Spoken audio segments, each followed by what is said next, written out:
उत्तर प्रदेश में इस बार जिसने भी हज पर जाने के लिए आवेदन किया उसे निराश नहीं होना पड़ेगा। हर किसी को मौका मिलेगा हज पर जाने का। हमारे साथ में इस समय हज कमेटी के चेयरमैन मोहसिन रजा साहब हैं। उनसे जानते हैं कि आखिर ये कैसे हो पा रहा है। मोहसिन साहब, पहली बार हमें लगता है ऐसा होगा, या शायद बहुत पहले कभी हुआ, आवेदन बहुत होते थे, लोग कई बार नहीं जा पाते, निराश होते, लेकिन इस बार तो सबको मौका मिल रहा मुझे है। लगता है कि हज एक ऐसी मुकद्दस जगह है काबा, जहाँ जाने की तमन्ना हर मुस्लिम समाज के व्यक्ति की होती है। और ये अल्लाह ने, ईश्वर ने उनकी मुराद को पूरा कर लिया है। और इस बार के जो आवेदन हैं वो लगभग 10,000 के आसपास उत्तर प्रदेश में लोगों ने आवेदन किए थे। उसमें से चूंकि सऊदी अरब सरकार ने कहा 65 साल से ऊपर के लोगों को आप नहीं ला सकते हैं, तो लगभग उसमें 1,500 के आसपास लोग जो थे वो 65 साल से ऊपर के थे, उनको कम कर दिया गया, उनकी मतलब उस प्रक्रिया में नहीं आ पाए। तो अब हमारे पास में 8,701 लोग बचे हैं जिन्होंने आवेदन किया था। और हमें जो भारत सरकार में हज कमेटी ऑफ इंडिया की तरफ से हमारा जो कोटा है उत्तर प्रदेश सरकार का, वो 8,900 कुछ का है, या 8,836 के आसपास आ रहा है।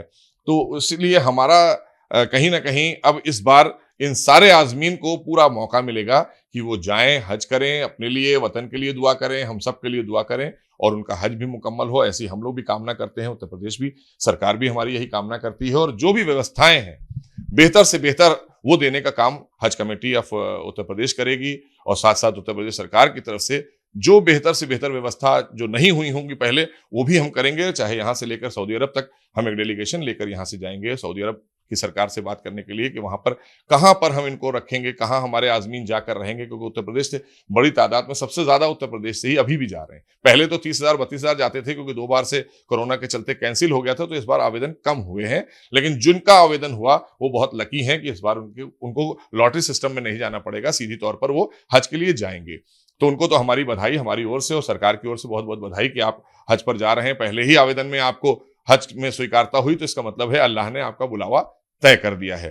तो वो लोग हज करने जाएंगे, और हम लोग उनकी व्यवस्था देखने के लिए सऊदी अरब जा रहे हैं कि वो लोग जब पहुंचेंगे वहां, उससे पहले हम कहां पर वो रुकेंगे, क्या इंतजामात होंगे, कैसे इंतजामात होंगे, कौन से होटलों में रुकेंगे, कहां पर हम उनको रुकने की व्यवस्था करेंगे। तो हज कमेटी ऑफ इंडिया के साथ में टाई अप करके हम लोग यहाँ से उत्तर प्रदेश का डेलीगेशन लेकर हम जाएंगे और अपने अधिकारियों को और अच्छी से अच्छी व्यवस्था देने का काम करेंगे, कि ताकि वो जब लौट कर आए तब आप उनसे पूछिए कि इस बार की व्यवस्था कैसी थी, तो वो खुद बताएंगे कि हाँ, उत्तर प्रदेश में आदरणीय योगी सरकार ने हमारी हज की व्यवस्था हर साल से कहीं ज्यादा बेहतर की है। क्योंकि पहले खादिमुल हुज्जाज नहीं जाते थे, तो अब खादिमुल हुज्जाज भी जाएंगे, जो एक आध बार हज कराते हैं वो जाएंगे इनको सहयोग करने के लिए। वहां पर वो सरकारी लोग होंगे और सरकार की तरफ से भेजे जाएंगे, ताकि इनको हेल्प करेंगे। हमारे 8,700 लोग जो जा रहे हैं इनको हेल्प करेंगे, कि ताकि इनको कुछ, पहली बार जो लोग जाते हैं उन्हें नहीं मालूमात होती है, तो इन्हें जो करके आ गए होते हैं उनको कहते हैं खादिमुल हुज्जाज।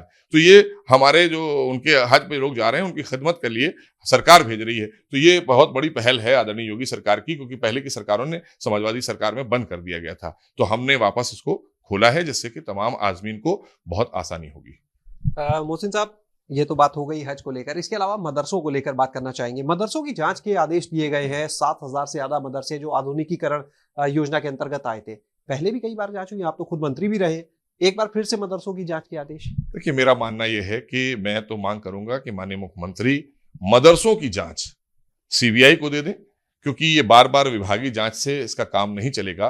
क्योंकि अगर हम मदरसों में भ्रष्टाचार की बात करें, तो पिछली सरकारों में बहुत बड़े पैमाने पर भ्रष्टाचार हुआ था। जब 2017 में आदरणीय योगी सरकार आई और हम लोगों ने योगी सरकार में चार्ज लिया था, तभी हम लोगों ने मदरसा पोर्टल किया था, ऑनलाइन किया था, रजिस्ट्रेशन कराना शुरू किया था। तो लगभग 7,000 मदरसे अस्तित्व में ही नहीं थे और चल रहे थे। वो कई ऐसे अनुदानित मदरसे थे जो पेपर पे थे, लेकिन वहां पर नहीं, मौके पर नहीं थे। कई ऐसे हम लोगों को अध्यापक मिले जो विदेशों में नौकरियां भी कर रहे थे और यहाँ भी सैलरी पा रहे थे। तो इस तरह की चीजें, अनियमितताएं बहुत सारी निकली थी। उसको दुरुस्त किया गया, मदरसों को मॉडर्नाइज किया गया, आधुनिकीकरण किया गया, एनसीईआरटी की पढ़ाई लागू की। माननीय प्रधानमंत्री का जो संकल्प है कि एक हाथ में कुरान एक हाथ में कंप्यूटर, तो वो मुख्य धारा से जोड़ने के लिए मुस्लिम समाज को, क्योंकि यहाँ से भी लोग डॉक्टर बने, मदरसों के लड़के बच्चे जो पढ़ रहे हैं वो भी डॉक्टर, इंजीनियर बने, आईएएस आईपीएस बने। इसलिए एक बहुत बड़ा काम हुआ है, आदरणीय योगी सरकार ने किया है। और जो केंद्र सरकार से जो सहायता मिलती है वो भी बहुत बड़े पैमाने पर मिली है। तो इसलिए मेरा मानना यह है कि बार बार इस तरह की जो खानापूर्ति की जांचें हैं,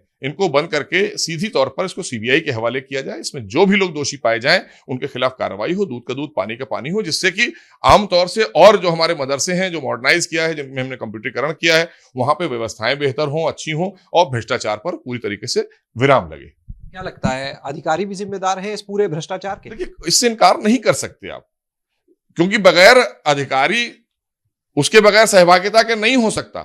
प्रबंधक आवेदन करता है सरकार के पास कि हमारे मदरसे को आवेदन वो कर दिया जाए, अनुदानित कर दिया जाए, तो उसके नॉर्म्स हैं पूरे कि नहीं है, मानक पूरे हैं कि नहीं है, उसकी रिपोर्ट तो अधिकारी लगाता है, तब उसको अनुदान मिलना शुरू होता है।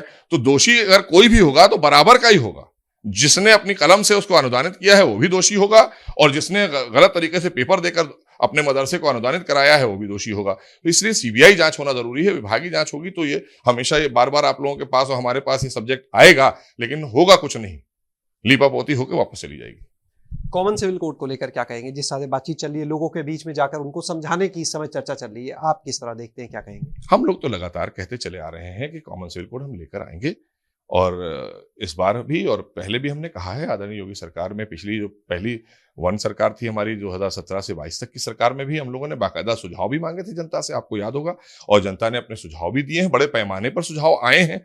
तो उन सुझाव के बाद ही निर्णय लिया जाएगा। बैठेगी कमेटी बैठने के बाद इस पर विचार करेगी, क्योंकि ये जरूरी है, जनहित में जरूरी है, देशहित में जरूरी है, राष्ट्रहित में जरूरी है।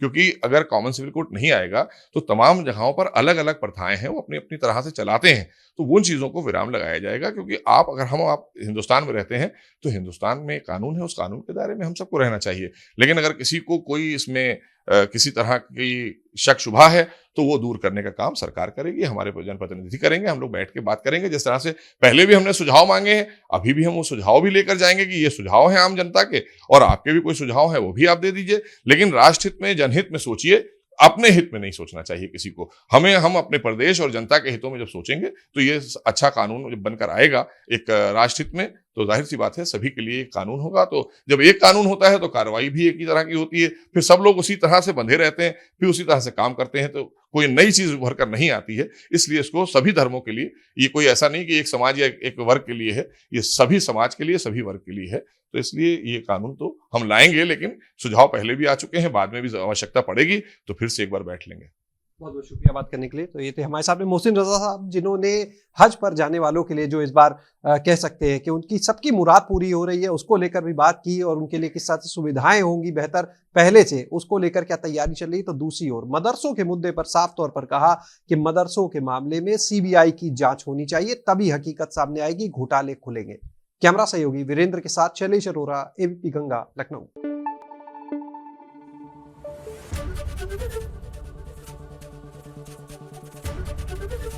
एबीपी गंगा, खबर आपकी, जुबान आपकी।